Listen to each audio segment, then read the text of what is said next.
제가 먼저 할게요. 잘 보이시나요? 네.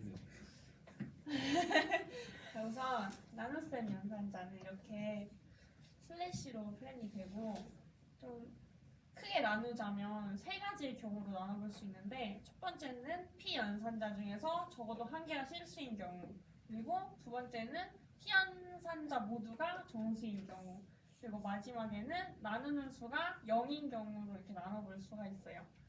여기를 보시면 여기서 중요한 거는 실수로 나누는 것보다는 실수 정수로 나눗셈이 될 때가 중요한데, 이렇게 마이너스 18.0이랑 5를 나누게 되면 정수 5를 실수 5.0으로 형변환을 시켜가지고 얘가 나눗셈을 한다는 게 중요하다는 거를 짚고 넘어가면 좋을 것 같아요.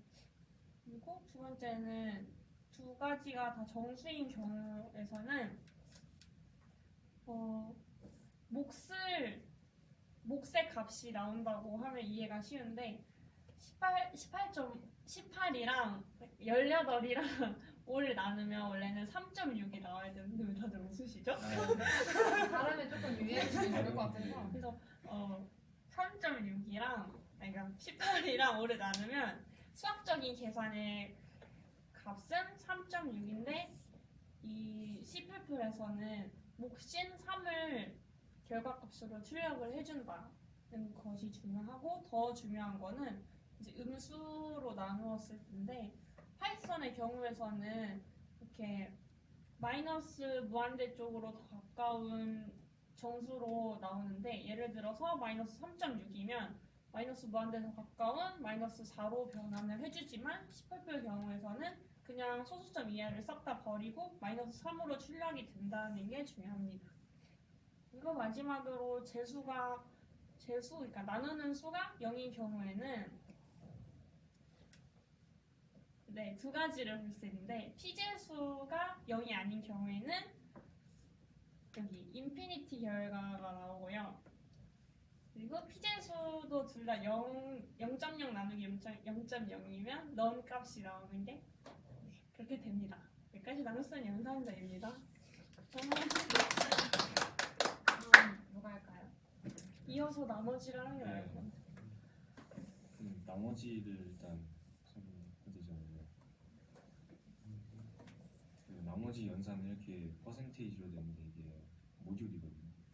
그래서 그 두 가지 경우가 있는데, 정수인 경우에서는 이렇게 7 모듈은 나머지 값을 표시해야 되거든요. 파이 모듈은 이제 모두 아예 그 나눠지니까 0으로 이제 표시가 돼요.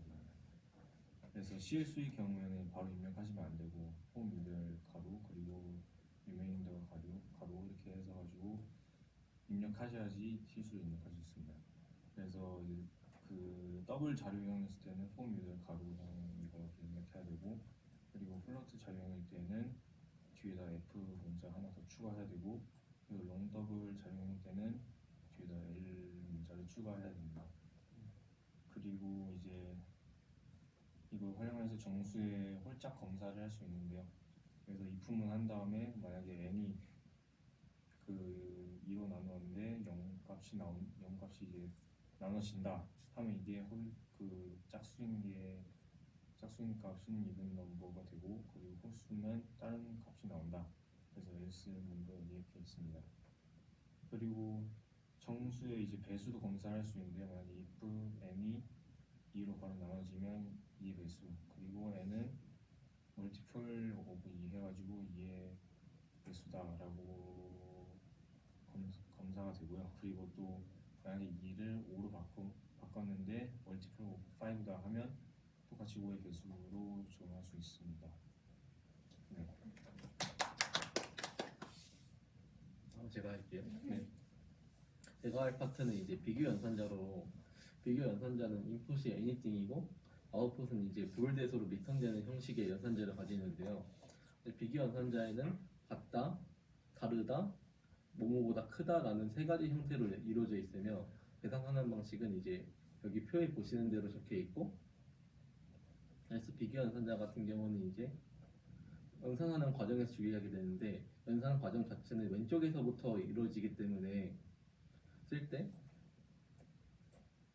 x가 a보다 크고 b보다 작다라는 걸 표현했었을 때 단순히 이 계산 과정은 a는 x보다 작다 가로치고 b보다 작다 이런 식으로 적게 된다면 a는 x보다 작다라는 과정이 먼저 들어가기 때문에 엔드문이나 여러 가지 좀 나누어서 연산을 하게 되는 연산자를 동시에 써야 되고요. 그래서 여기서 문장을 보면 아까 제가 말씀드린 대로 만약에 S가 A보다 크다라는 조건은 통과되었지만 B 여기서는 true라는 값이 리턴이 되었기 때문에 여기는 무조건 1로 비교됩니다. 그렇기 때문에 여기선 둘 다 false가 나오게 되고요. 반대로 이거 같은 경우는 이제 사이에 들어가게 되지만 여기서는 이제 이 값만 충족이 되고 0이 나오게 되고 B는 0보다 크게 되면 여기서 true가 나오게 되어서 여기는 둘 다 참값이 나오게 되는 결과가 볼 수 있습니다. 이래가지고 저희가 비교연산자를 쓸 때 있어서는 한꺼번에 묶어서 쓰지 말고 따로따로 이제 엔드문이나 오월문을 통해 가지고 잘 비교할 수 있는 형식이 될 수 있으면 좋을 것 같습니다. 다음 거는 이제 예시이고요. 일반적인 C나 파이썬과 다르게 C++ 같은 경우는 비교를 하기 위해서는 이 물음표 연산자나 아니면 좀 std 볼 알파라는 이제 명령어를 통해 가지고 볼 형식으로 리턴 받을 수 있는 형태의 명령어를 써줘야지 이렇게 인트형 자료가 아닌 볼 대수 자료형까지 나온다는 것까지 알 수 있습니다. 마지막으로 저 할 건데 저는 증가 감소 연산자에 대해서 설명을 드릴게요.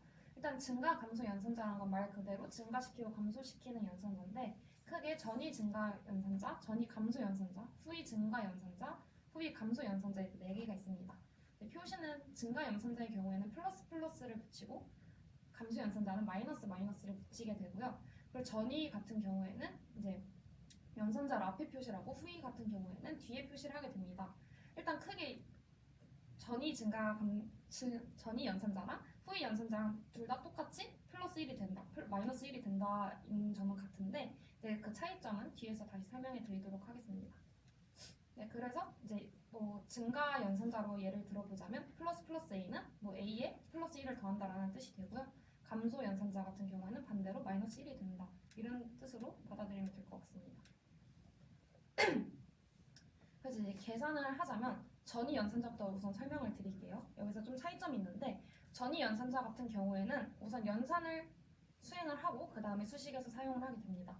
예를 들어서 A가 0이고 B가 1일 때 A는 플러스 B다 하면 이게 전위 연산자죠. 그래서 이제 이 B는 1에다가 1을 더하고 그 값이 A에 적용이 된다는 건데요. 그래서 A는 2, B 역시 2가 됩니다. 이런 식으로 하면 되는데 후위 연산자 같은 경우는 조금 차이점이 있는 게 우선 이 변수의 복사본을 생성을 해서 대입을 하게 되고요. 그 후에 연산을 하게 되는 과정인데요. 예를 들어서 A가 0, B가 1이라 했을 때 A는 B++를 하게 되면은 우선 B의 복사본을 만들어서 A에 대입을 하기 때문에 A는 그대로 1이 됩니다. 그리고 그러고 나서 연산을 실행하게 되기 때문에 B는 2 이런 식으로 대입이 되게 됩니다. 그래서 예제를 보게 되면은 이 예제에서는 B의 플러스 A 얘가 전위 연산자이기 때문에 B에 A에서 플러스 1이 된 값이 들어가게 됩니다. 그래서 A가 0이었기 때문에 B는 1이 되고요. C 같은 경우 C에 플러스 A가 하게 되면은 이 A 값에서 이미 1이 들어갔기 때문에 우선 1이 더해지고 여기에서 또 전위 연산자가 들어가기 때문에 A가 4, C 역시 4가 됩니다. 그리고 이제 D 같은 경우는 후위 연산자로 들어가게 되는데 그럼 위에서 만들었던 복사본을 쓰기 때문에 D는 4가 들어가고 그 다음에 연산을 실행하기 때문에 A는 5가 됩니다. 그 아래에서 이제 E는 A++ 그리고 또 후위 연산자에 또 후위 연산자가 붙게 되는데 얘 같은 경우에는 A의 복사본에는 이제 플러스 연산자를 계산할 수 없기 때문에 오류가 생기게 되고요. 그 아래 F 역시 A++ A 이렇게 되는데 얘는 이제 순서가 좀 애매해지기 때문에 이 전위 연산자를 먼저 계산을 해야 될지 여기에 잠시만요. 좀 이상해져가지고 이게 undefined behavior라고 이게 오류가 뜨게 됩니다.